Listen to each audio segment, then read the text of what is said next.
Welcome, welcome, welcome. Oh, folks, you know what, folks? I just don't know what to say right now to make anything sound better because our New York Mets are playing beyond pathetic. Beyond pathetic. Tonight, losing again to the Pittsburgh Pirates 2-9. 2-9. After you lose 1-9 yesterday, we can't pitch, folks. We have no starting rotation. David Peterson, you thought he was, the guy turned the corner. You thought the guy was going to be a legit top of the rotation. Whoa, we got to get into the comments made by Mendoza yesterday because they were just so telling about David Peterson. Oh my God, folks. Let's just go over some simple facts. In the last 15 games, the Mets are 3-12. 3-12. Since Kodai Senga got hurt, the Mets have been outscored 48-96. 48 runs scored for the Mets, and they have given up 96 runs. This was a team that just 2.5 weeks ago was 21 games over 500, best record in baseball, and they were plus 91 in runs scored versus runs given up. Their pitching was flawless in the starting rotation, yet, tired, yet stretched, yet many silly pitching maneuvers by Carlos Mendoza now really coming back to bite them. We're losing some very important games because of end of the game decisions.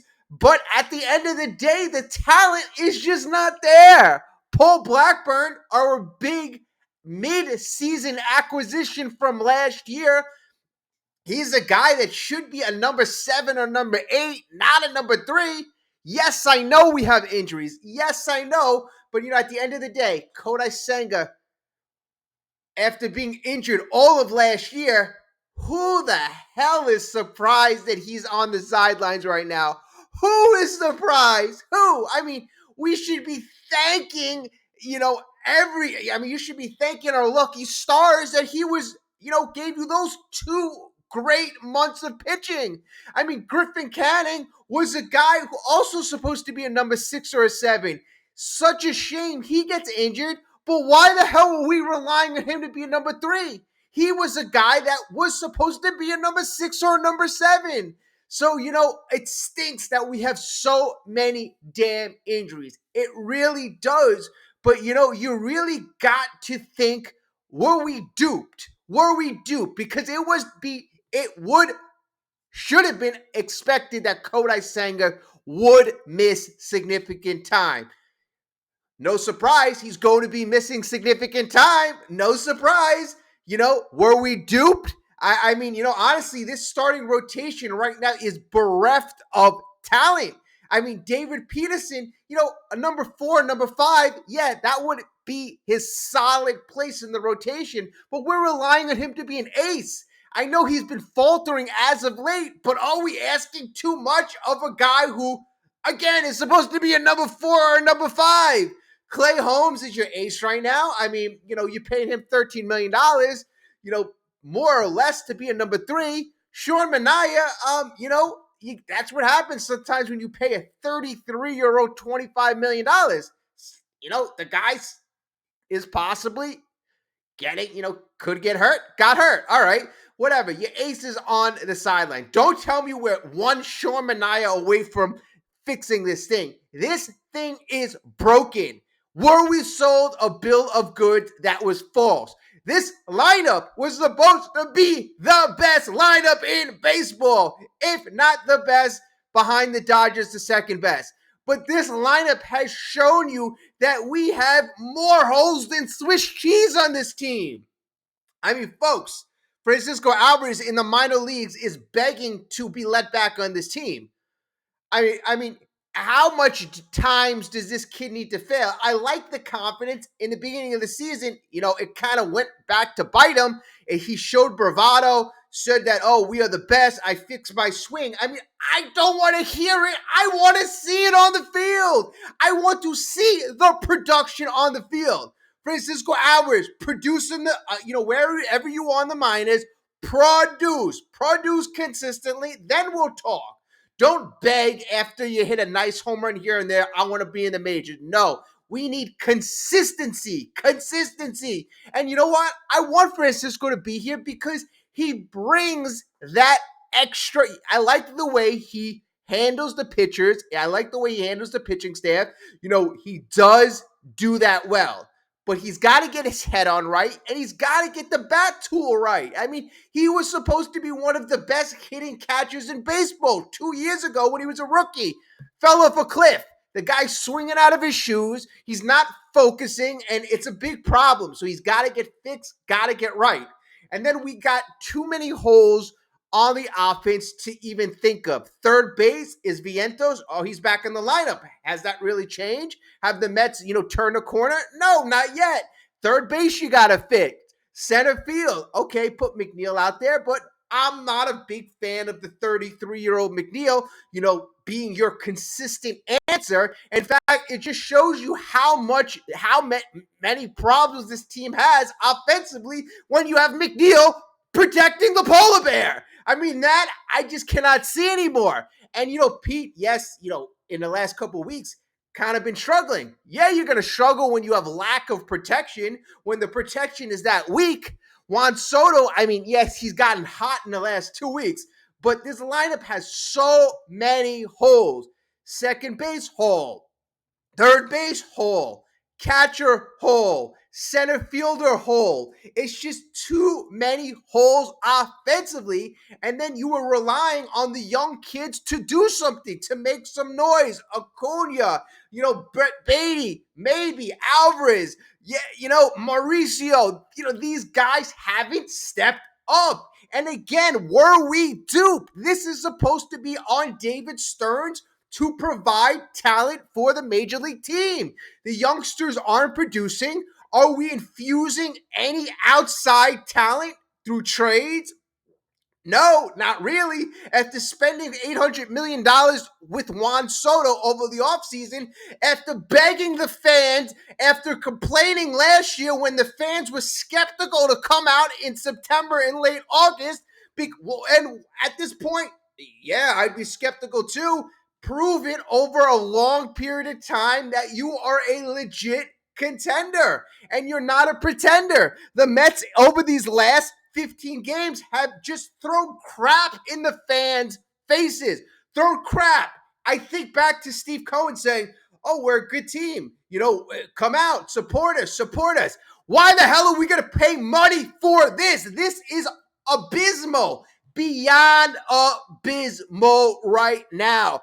Prove to the New York Mets fans that you deserve our hard-earned money.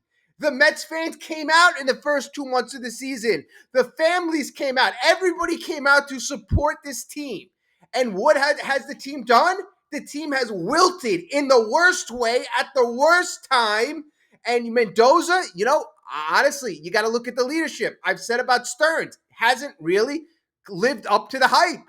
Hasn't made that big move. Where's the big trade?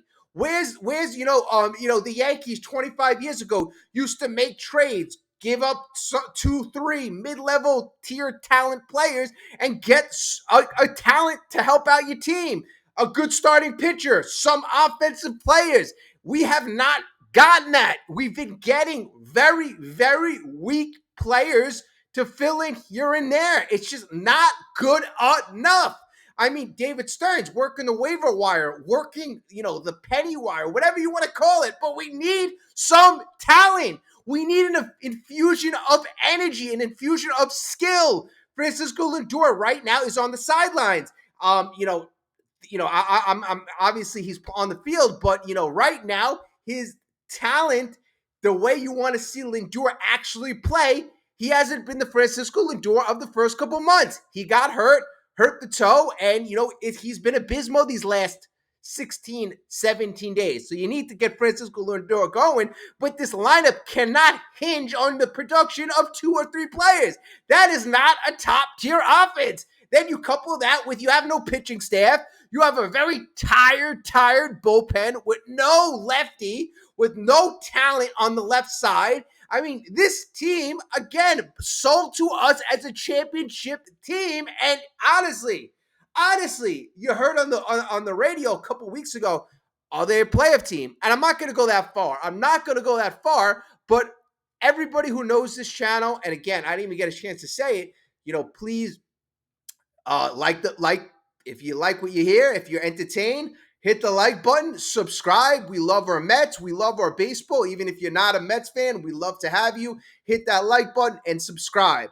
But, it's just right now extremely disappointing. So let's get into our leadership, because at the end of the day, when your team, your organization is right now in a free fall, there's no other way to say it. We are in a damn free fall. You look to leaders. David Stearns, has he really helped the situation out? Bringing up guys who have been kind of failures. Blade Tidwell. I mean, I don't really get inspired by some of the moves made in the last couple weeks. I mean, a couple nice arms in the bullpen, but nothing really kind of, that's infusing energy, infusing life. I want to see some, creative. I want to see a move from a so-called top executive that turns this thing around. Because right now, I think we've dug ourselves in a very deep hole. Like, there should have been moves made a very long time ago. But whatever, that's besides the point. Now, let's go to Carlos Mendoza. And you can see Carlos Mendoza over the last, I'll say 2 games specifically. You thought the Mets at the end of the Atlanta series got things going, won the last 2 games, maybe getting the ship, leveling things out. These last 2 games against the Pirates, these losses are really painful. So Peterson got blown up yesterday by the Pirates, and Carlos Mendoza was asked about David Peterson, because David Peterson is a very important cog.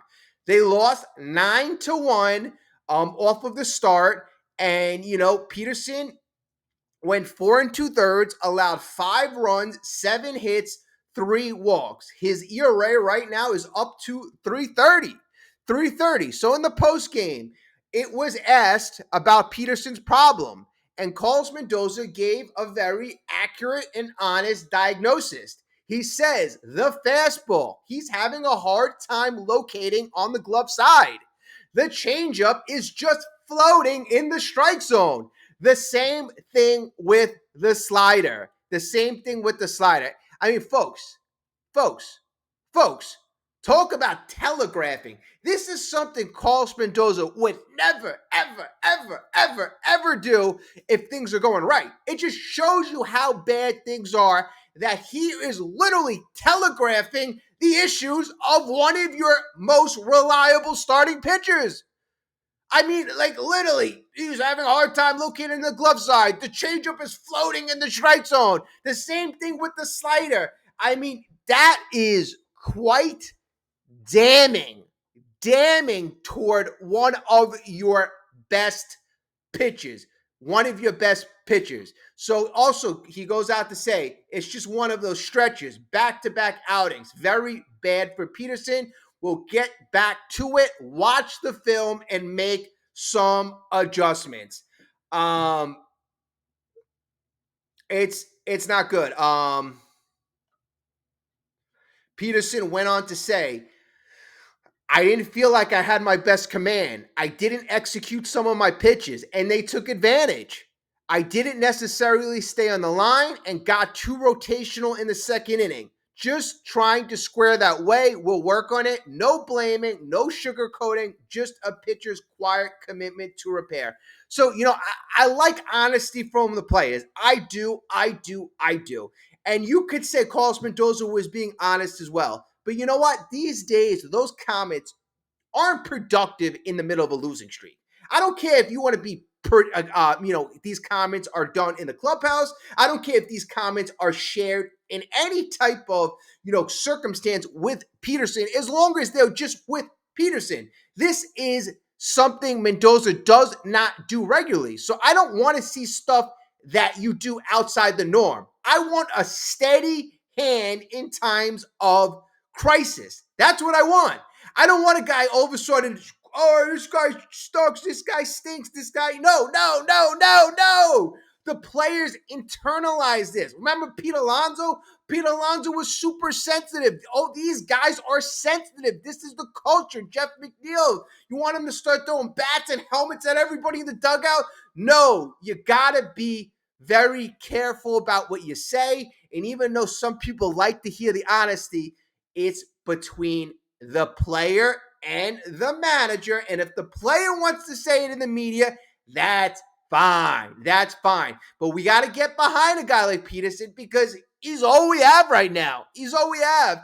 And Clay Holmes. I don't want to forget Clay Holmes. It's him and Peterson right now. Him and Peterson and the rest of the rotation is garbage. Absolute garbage, unproven. Montas, hopefully we can get something for the $17 million. But, again, that has to be proven. All right, so Mendoza is looking to, he's not really has that steady hand, in my opinion. And today, just again, proves it. So I believe it was in the fourth inning, and, there was some very, I would say, rough calls, balls and strikes with umpire Roberto Ortiz, and the Mets felt that the pitchers were, just Roberto Ortiz wasn't being fair. So Mendoza goes out to argue balls and strikes, right? And you can see the guy is heated. You can see all the negative feelings him emitting that on the field, right? The fans going crazy. Yeah, I love it. On Twitter, X, whatever. Good for him. Maybe this team will wake up. This team better wake up. Mendy's had enough. The umpires aren't doing a good job. The ump's been horrible. At the end of the day, go out and pitch. Go out and score runs. I don't need you going raising your hands. I need the talent on the field to produce. And if there's not enough talent there, I need David Stern to get this roster in the type of championship form, because we are far from it. And 2 weeks ago, we were supposedly the best team in baseball. Doesn't drop off in one day. Yes, we might have been doing more with less with the talent. And you can get into that. But I'm going to look at the leadership, Stearns, Mendoza, even Lindor. I know he's playing hurt, but you look at the on-field leadership, you look at the leadership in the dugout with Mendoza, you look at the leadership with David Stearns. Is he giving enough talent on the field? And I could see kind of like a schism right now, because you see Mendoza, he's feeling the pressure, right? So, Steve Cohen, think about it, folks. Steve Cohen spent an awful lot of money. Steve Cohen expects better, expects a championship.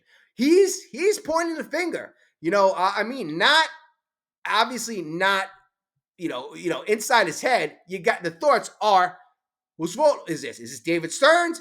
Is this Mendoza? Is it both of them?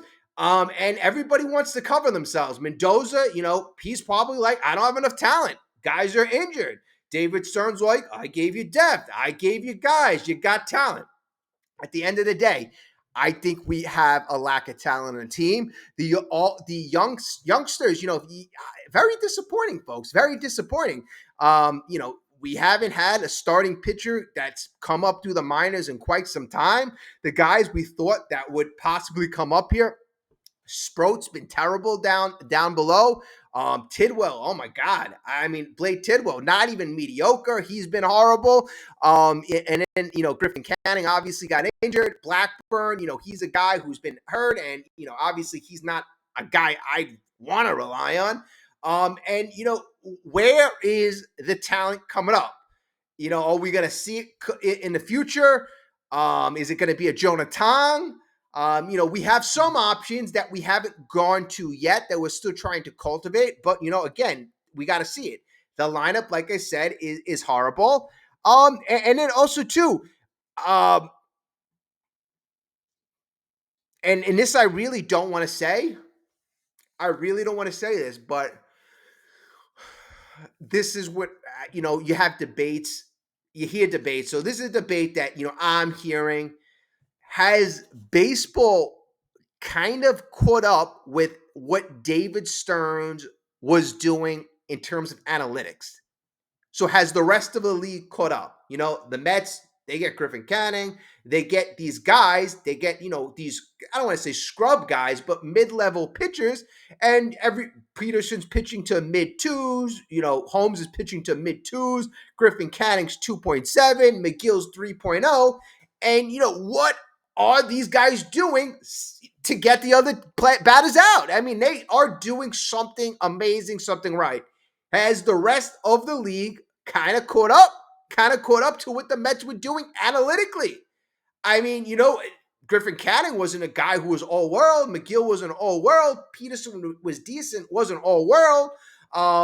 Could it be the league is catching up to what the Mets were doing? The Mets, their pitching lag, all vaulted, all hail the pitching lab, the Mets pitching lab.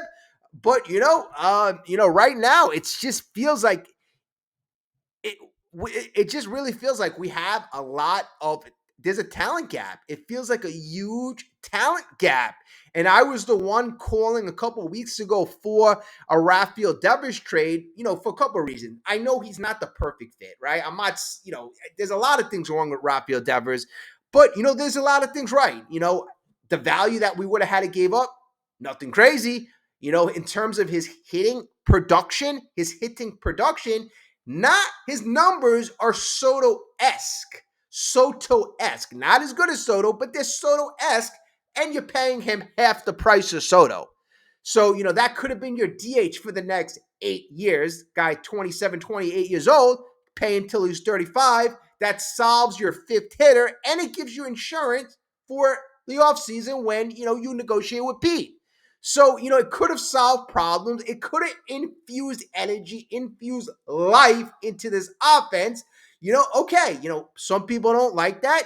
You go down a different route, but I want the Mets to explore. I feel like the Mets are too much standing pat, taking as very little risk as possible. I mean, there was a big scenario, a big world that Juan Soto didn't even sign here. Imagine this team without Juan Soto.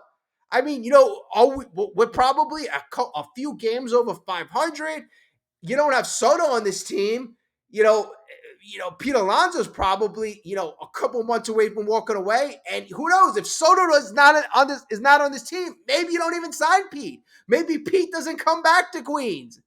So, I mean, there's a world where if Steve Cohen didn't pay $800 million, that this team is putrid, well under 500. So then you look at, again, David Stearns. What type of talent has he assembled? And is it enough? And at the end of the day, at the end of the video, I'm going to say no, no, no, no. As of right now. And here's the thing. It's a fluid process. At this time, it is not good enough. In another month, in another 3 weeks, David Stearns could make 3 or 4 amazing moves, and the team could be, really high, in a good place, moving and grooving and going in the right direction and approaching 10, 15 games, lead over the Braves and this and that, all this good stuff again, if they make the right moves. And again, other teams would deal with injuries. Dodgers have their whole pitching staff decimated all the time. They win the World Series last year. So you have to overcome these bad circumstances, injuries. That's a part of the game. So I don't want to hear injuries. That's not an excuse, especially for the richest owner in all of baseball, who has given David Stearns the most resources in all of baseball. So there's no excuse. No excuse, no excuse, no excuse. I want to hear your comment. I want to hear your opinion. Again, Mets fans, I feel for Mets fans because it's very emotional because I kind of feel we were duped. I kind of feel we were duped. And if you really break this down, the talent is really not there. I mean, like really break this down. Alonso coming off a down year, right? There was no guarantee that he would break out. So you're getting plus production from what you would have expected. Second base, you were relying on McNeil, Acuna. So, I mean, there was a lot of question mark at second base. The beginning of the year, Mauricio, Beatty, a lot of question marks. So we went in with a huge question mark at second base. We went in with Pete Alonso, who, if he had a worse year than last year, you wouldn't be surprised because a lot of people thought he was on the decline. So a minus on first base, a minus on second base. Lindor had an MVP production, but, is he going to repeat that? So good. Okay, shortstop was all set. That was already done before Stern. Third base, you had Vientos. You were feeling pretty comfortable, but, at the end of the day, he only had a good 450 at bats. That's all he had in his career, maybe a couple more than that, but he didn't have a long sample size. So if he regressed or had a sophomore slump, that's not surprising. Wouldn't be surprised, surprised. And then, left field, you had Nimmo with all of the lingering injuries. He took a step back, takes a step back. That wouldn't surprise me. He's got the power, the pop, but very inconsistent. Soto, really only guarantee. I mean, like literally, besides Lindor and Soto, I mean, there were a lot of expectation. If you had open expectation of this roster, you wouldn't be surprised if the Mets offense struggled. You really wouldn't. Center field, I don't even got to talk about center field. You went in with Jose Siri. You paid $2 million for him. You didn't expect much offensively from him. And then you were really expecting your young core of young kids to step up. The Alvarez's, the Beatties, the Acuñas, maybe Jet Williams, younger guys too, Drew Gilbert. And that has not really happened as well. So, I mean, a lot of things have not gone right. And, has the Mets minor league, have they done well developing? I mean, really, there's a lot of blame to go around. There really is. There really is. I mean, the Mets were really carried by three players, two and a half maybe, because Soto wasn't hot. The first couple of months, they were carried by Alonso. They were carried by Lindor. They were carried by Little Soto, so 2.5 players on the offense. And they were carried by a very overachieving starting rotation. The starting rotation overachieved the first 2.5 months. Came back down to earth, had some injuries, and now the offense is just showing its really true colors right now. I mean, the offense was really never great. Never great. Never great. So, again, David Stearns has to do something. Mendoza hopefully can be a steady hand. But we're seeing a lot of cracks. And, I'm going to anticipate, Steve Cohen's not going to be happy. Steve Cohen is not going to stand pat. And this, I'm seeing a lot of 2023 things. A lot of things I saw in 2023. Unfortunately, I'm seeing right now. I mean, if the Mets have another the 15-game stretch where they are literally, again, they're 3-12 in the last 15 games. If we duplicate that and we get pummeled, we are getting pummeled, folks. We are getting pummeled. I mean, we get to that trade deadline and we have, a 30-game stretch like what potentially could happen. Folks, this is not going to be pretty. It is not going to be pretty. And how do you save face right now? How do you turn things around? I mean, David Stearns could make some trades. I'm pretty sure he's not going to have favorable prices. But, I'm hearing people say switching Carlos Mendoza out. I'm not so sure that I would go that route. I mean, the guy's still a young manager. But again, how do you change things so quickly? All right, folks, let me know what you think. I really value and respect your opinions. And, I'm looking for an answer. I'm looking for an answer because the Mets right now currently do not have one. All right, folks, have a great day. I'm going to have to start going back to my 2023 quotes. Can't get any worse, but it probably will. Hopefully doesn't. Hopefully doesn't. All right, folks, again, thank you. Have a great day.